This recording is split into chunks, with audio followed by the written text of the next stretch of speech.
오늘은 종려주일입니다. 종려주일은 예수님께서 예루살렘에 입성하신 날을 기념하는 주일입니다. 오늘 본문이 바로 예수님이 예루살렘 성에 입성하시는 그러한 장면입니다. 예수님의 생애는 33년입니다. 앞서 30년 동안의 기록은 별로 없고 공적인 생애 3년 동안의 기록이 사복음서의 대부분입니다. 그 중에 특히 마지막 1년의 기록이 많습니다. 그리고 그 마지막 1년의 기록 중에서 십자가에 죽으시기 전 일주일간의 기록이 가장 많습니다. 그러므로 예수님이 예루살렘에 입성하신 사건은 예수님의 생애 중에 클라이막스에 해당하는 그런 부분입니다. 여러분에게 나눠준 고난주간, 예수님의 마지막 생애, 마지막 일주일의 삶을 여러분 묵상하시면서 예수님의 고난에 동참하시기 바랍니다. 그리고 예수님은 예루살렘에 입성하신 후에 십자가에 못 박혀 죽으시고 3일 만에 부활하셨다가 지상에 계시다가 승천하셨습니다. 이것이 바로 사복음서의 핵심입니다. 오늘 본문에 예수님께서 예루살렘에 입성하시는 장면은 예수님의 비전이었고 꿈이었습니다. 이 내용은 마태, 마가, 누가, 요한의 사복음서에 빠짐없이 모두 기록되어 있습니다. 그만큼 중요한 내용임을 알 수 있습니다. 그래서 우리는 매년 부활주일을 일주일 앞두고 예루살렘에 입성하신 날인 종려주일을 기념하고 있는 것입니다. 예수님은 예루살렘으로 올라가시는 것이 곧 십자가에 죽으러 가실 것임을 여러 차례 제자들에게 미리 말씀하셨습니다. 마태복음 20장에서 보라, 우리가 예루살렘으로 올라가노니 인자가 대제사장들과 서기관들에게 넘겨지매 그들이 죽이기로 결의하고 이방인들에게 넘겨주어 그를 조롱하며 채찍질하며 십자가에 못 박히게 할 것이나 제3일에 살아나리라. 예수님께서 지금까지 하셨던 모든 사역은 바로 예루살렘에 들어가기 위한 것이었습니다. 예루살렘에 들어가신다는 것은 온 인류의 죄를 대신하여서 죽기 위해 십자가를 향해 가신다는 것입니다. 예루살렘에 들어가시는 또 한 가지 의미는 인류의 왕으로 오신 예수님의 대관식의 의미가 있습니다. 예수님은 모든 인류의 죽음과 죄와 저주에서 우리를 구원하시기 위해서 인간의 몸을 입고 역사의 한복판에 오셨습니다. 한 나라의 왕이 즉위할 때는 온 나라가 떠들썩한 잔치를 베풉니다. fanfare를 울리고 온 나라가 환영하며 그 왕을 영접합니다. 그런데 인간이 아닌 하나님께서 이 세상의 구원자로 왕으로 이 세상에 오셨음에도 불구하고 누구 하나 예수님에게 대관식을 베푸는 사람이 아무도 없었습니다. 그래서 예수님은 스스로 인류의 왕으로서 대관식을 하시기로 결정하신 것입니다. 왕이라면 보통 말을 타고 위풍당당하게 화려하게 행차하는 법입니다. 멋진 백마를 타고 무력으로 세상을 정복하고 통치하는 것이 세상의 통치자의 모습입니다. 우리는 깃발을 높이 들고 기마병의 호의를 받으면서 백성의 함성이 울려 퍼지는 가운데 예루살렘으로 기세등등하게 입성하시는 예수님의 모습을 상상할 수도 있습니다. 그러나 예수님은 예루살렘에 입성하실 때 어린 나귀를 타셨습니다. 오늘 본문에서 예수님은 어린 나귀 한 마리를 타고 가시는 것을 볼 수 있습니다. 어떻게 보면 초라해 보이고 볼품없어 보입니다. 그러나 여기에 깊은 영적 진리가 숨어 있습니다. 어린 나귀는 평화의 상징입니다. 비록 아무도 알아주지 않고 아무도 왕으로 준비해 주지 않았지만 겸손과 섬김으로 통치하시는 평화의 왕으로 들어가신 것입니다. 이때 백성들은 종려나무 가지를 흔들며 카펫 대신에 겉옷을 벗어 깔아드렸습니다. 유월절을 맞아 예루살렘에 모여든 사람들은 메시아가 온다라는 소식을 듣고 종려나무 가지를 들고 나가며 환호했습니다. 종려나무 가지는 열대성 식물로서 종려나무 가지를 흔든다. 이것은 사랑과 기쁨, 존경, 환영을 의미합니다. 이 종려나무는 요한계시록에도 나타나 있습니다. 이를 위해 내가 보니 각 나라와 족속과 백성과 방언에서 아무도 능히 셀 수 없는 큰 무리가 나와 흰 옷을 입고 손에 종려가지를 들고 보좌 앞과 어린 양 앞에 서서 큰 소리로 외쳐 이르되 구원하심이 보좌에 앉으신 우리 하나님과 어린 양에게 있도다. 이 말씀은 천상에서 일어날 일에 대해서 말씀하신 것입니다. 천상에서 구원을 받은 모든 백성들이 하나님과 어린 양이신 예수님을 향하여 찬양하며 경배하며 종려나무 가지를 흔드는 것입니다. 저는 이 요한계시록 말씀을 읽을 때면 마음이 흥분되는 것을 숨길 수가 없습니다. 저는 이 말씀을 가장 좋아합니다. 하나님의 보좌와 또한 하나님의 어린 양 앞 예수 그리스도 앞에서 수많은 사람들이 흰 옷을 입고 종려나무 가지를 흔듭니다. 천국에서 일어날 모습처럼 지금 예루살렘 성문에서 많은 사람들이 종려나무 가지를 흔들며 예수님을 환영하고 있습니다. 사람들은 호산나 주의 이름으로 오시는 분에게 복이 있도다. 이스라엘의 왕에게 복이 있도다. 노래하며 환호성을 질렀습니다. 호산나 이것은 히브리어로 주여 구원하소서 이러한 의미입니다. 시편 118편 25절을 인용한 것입니다. 시편 118편은 성전으로 올라가는 노래이며 당시 사람들은 항상 이 구절을 기억하고 절기 때마다 이 시편을 찬송하며 메시아를 대망했습니다. 이 시편 말씀은 구원자 메시아를 고대하던 순례객들이 해마다 성전에 오르며 외쳤던 노래입니다. 호산나라는 말은 고난에 처한 백성들이 왕에게 구원과 도움을 외치는 소리이며 압제받는 백성들이 구원자에게 외치는 소리입니다. 로마의 압제 가운데 해마다 절기 때에 드려지는 이 노래에는 메시아를 향한 민족적인 열망과 소망이 녹아있는 것입니다.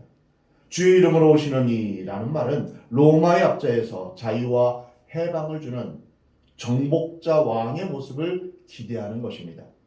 로마의 오랜 압제에서 해방을 주고 가난한 현실에 풍요를 가져다 줄 다윗과 같은 강한 왕과 다윗과 같은 강성한 나라를 기대하면서 힘껏 목소리를 높여서 환영하고 있는 것입니다. 그러나 예수님은 정복자 왕의 모습이 아니라 지금 고난받는 종으로 우리의 죄짐을 짊어지고 죽음의 길을 가는 우리의 죄를 대신해서 짊어지는 어린 양으로 입성하시는 것입니다. 안타깝게도 이 장엄한 광경 속에서 그 의미를 아는 분은 오직 예수님 자신뿐이십니다. 예수님이 예루살렘에 오시는 모습을 본 사람들은 그토록 열망하고 고대하던 메시아가 오셨음을 알았던 것입니다. 그래서 종려나무 가지를 흔들며 환호하는 가운데 호산나 이렇게 외쳤던 것입니다. 여기서 더욱 놀라운 것은 예수님이 새끼 나귀를 타고 입성하신 것입니다. 예수는 한 어린 나귀를 보고 타시니 이는 기록된 바 시온 딸아 두려워하지 말라.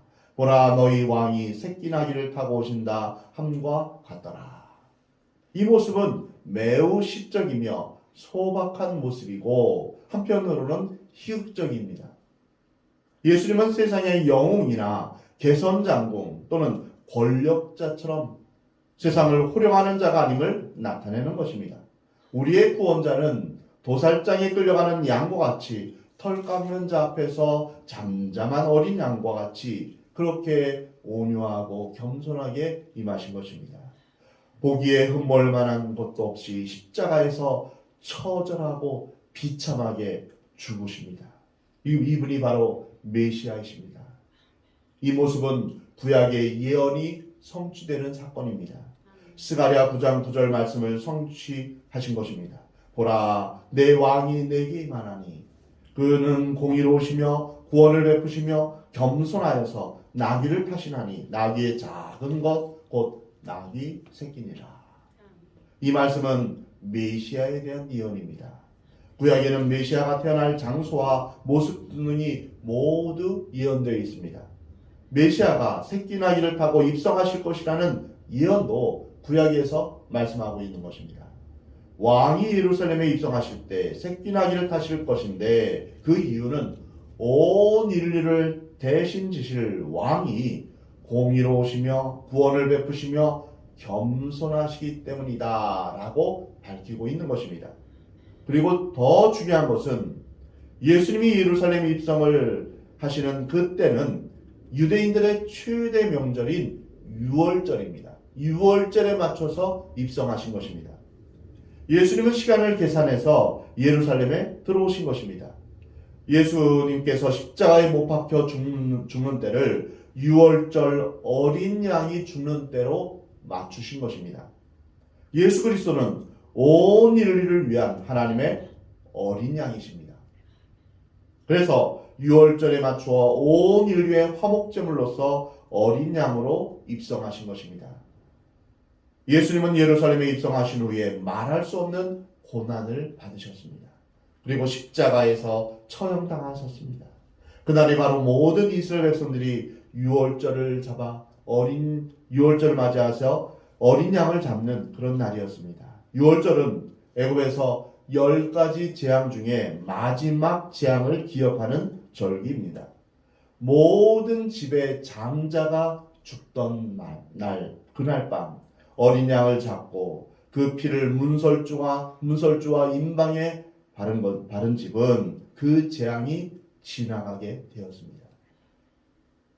다시 말하면 어린 양의 피를 보고 그 집을 건너뛰어 그 집의 장자가 죽지 않을 수 있었던 것입니다. 이것은 어린 양이 집안의 사람 대신에 죽은 것과 같다. 이런 의미입니다. 예수님은 잡히시기 전날 밤 유월절 만찬을 제자들과 함께 하시면서 내가 고난을 받기 전에 너희와 함께 이 유월절 먹기를 원하였노라. 예수님은 유월절 어린 양이시면서 동시에 우리와 하나님 사이를 잇는 대제사장으로 오셨습니다. 그리스도께서는 장래의 좋은 일에 대제사장으로 오사 손으로 짓지 아니한 것 곧 이 창조에 속하지 아니한 더 크고 온전한 장막으로 말미암아 염소와 송아지의 피로 하지 아니하고 오직 자기의 피로 영원한 속죄를 이루사 단번에 성소에 들어가셨느니라. 역사가 요세푸스는 6월절에 양이 죽은 숫자를 25만 마리로 그렇게 기록했습니다. 어린 양의 피가 강물같이 흘러서 예루살렘은 피바다가 되었다는 그런 기록입니다. 인간의 죄를 씻기 위해 이처럼 많은 어린 양이 대신해서 피를 흘려야 했습니다. 이제 예수님은 친히 어린 양이 되셔서 십자가에 못 박혀 돌아가신 것입니다. 우리의 허물 때문에 예수님이 찔림을 받으시고 우리의 죄로 인하여서 예수님이 죽으셔야 했던 것입니다. 예수님이 징계를 받음으로 우리가 평화를 누리고 예수님이 채찍에 맞음으로 우리가 나음을 받게 된 것입니다. 그는 실로 우리의 질고를 지고 우리의 슬픔을 당하였거늘 우리는 생각하기를 그는 징벌을 받아 하나님께 맞으며 고난을 당한다 하였노라. 그가 찔림은 우리의 허물 때문이요 그가 상함은 우리의 죄악 때문이라. 그가 징계를 받음으로 우리는 평화를 누리고 그가 채찍에 맞음으로 우리는 나음을 받았도다. 예수님이 이 세상에 오신 목적이 바로 이것입니다. 내가 받아야 할 형벌, 내가 치러야 할 죄의 대가를 예수님이 대신 치르신 것입니다. 십자가는 사실 내가 져야 하고 내가 못 박혀야 했던 그 자리입니다. 예수님은 이 세상에 또한 생명의 떡으로 오셨습니다. 유월절 어린 양을 먹는 것 같이 누구든지 예수님의 살을 먹는 자는 영생할 것을 말씀하십니다. 요한복음 6장에서 내가 곧 생명의 떡이니라. 너희 조상들은 광야에서 만나를 먹었어도 죽었거니와 이는 하늘에서 내려온 떡이니 사람으로 하여금 먹고 죽지 아니하게 하는 것이니라. 나는 하늘에서 내려온 살아있는 떡이니 사람이 이 떡을 먹으면 영생하리라. 내가 줄 떡은 곧 세상의 생명을 위한 내 살이니라.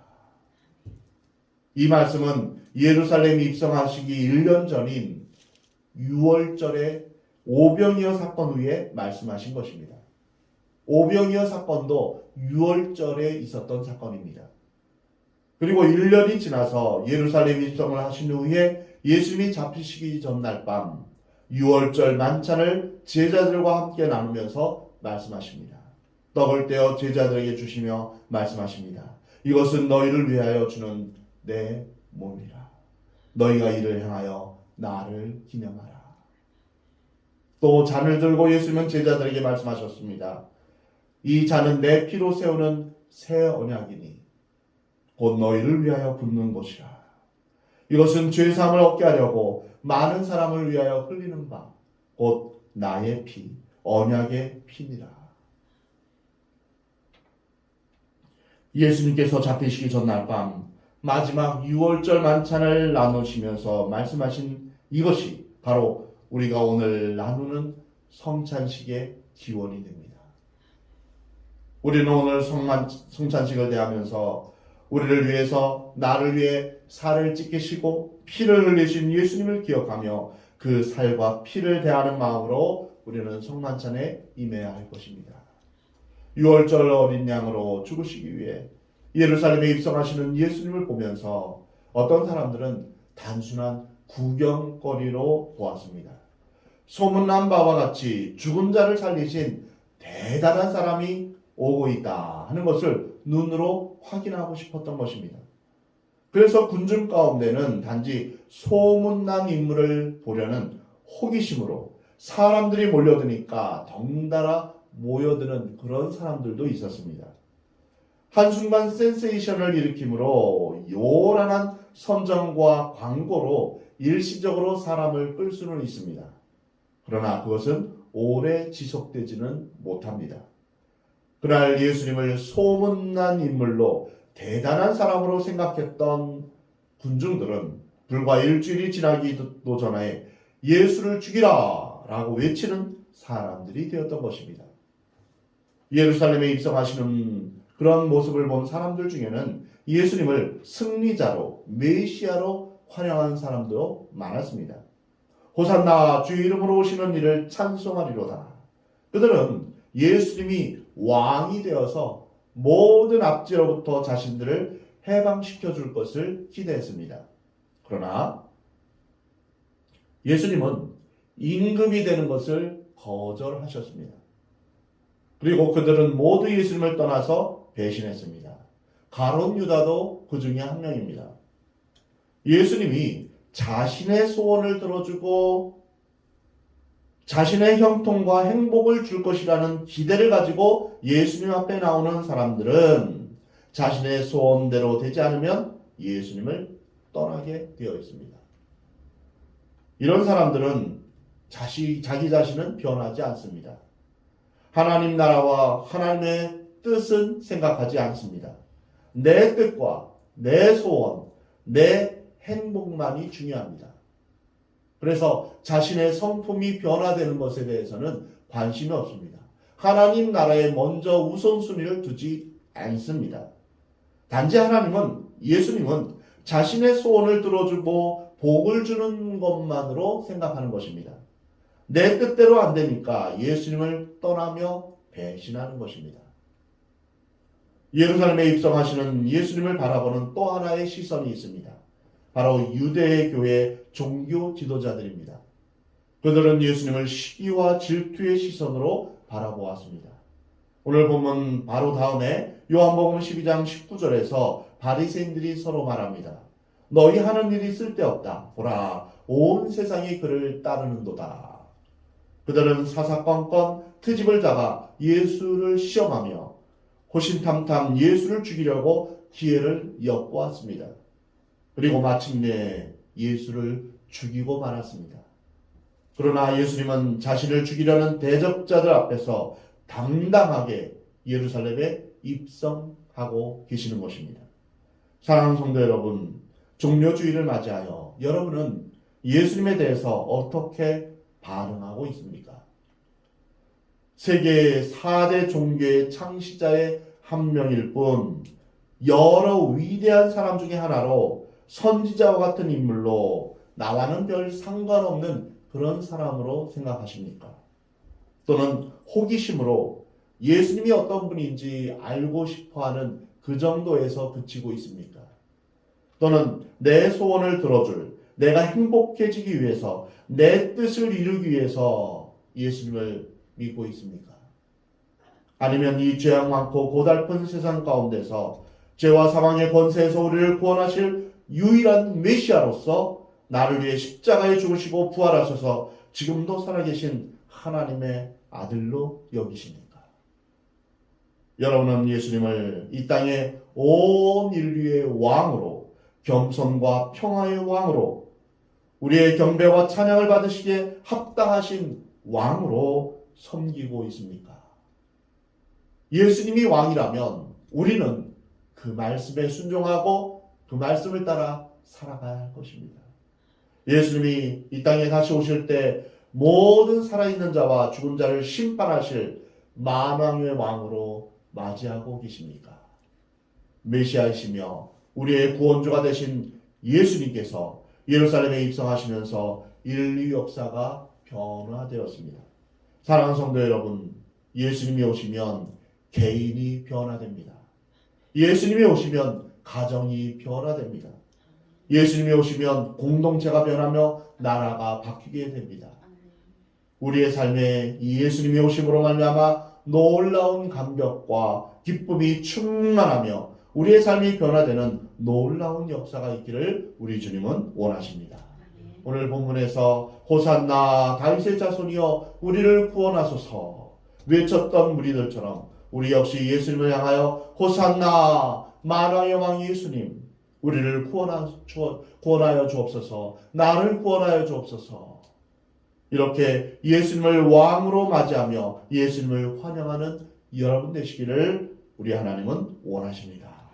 사랑하는 성도 여러분, 겸손하신 평화의 왕으로 오신 예수님을 구원주로 삼아 6월절 어린 양으로 오신 예수님을 온전히 신뢰하시기 바랍니다. 예수님이 그러하셨듯이 우리도 하나님의 뜻을 알고 그 뜻대로 순종하며 하나님 아버지와 바른 관계를 맺으며 살아가는 복된 여러분이 되기를 우리 하나님은 원하십니다. 예수님께서 6월절 어린 양 만왕의 왕으로 예루살렘에 입성하셨듯이 우리의 삶에도 왕이신 우리 주님께서 들어오셔서 우리 구주 예수님께 순종함으로 우리를 구원하신 하나님의 은혜가, 하나님의 임재가, 하나님의 영광이 여러분의 삶 가운데 임하기를 주의 이름으로 축복합니다. 그래서 여러분의 삶이 주님이 주시는 주의 성령으로 충만한 삶으로 인하여서 주님이 주시는 감사와 감격이 가득 넘치는 기쁨이 충만한 삶이 되기를 우리 주님은 원하십니다.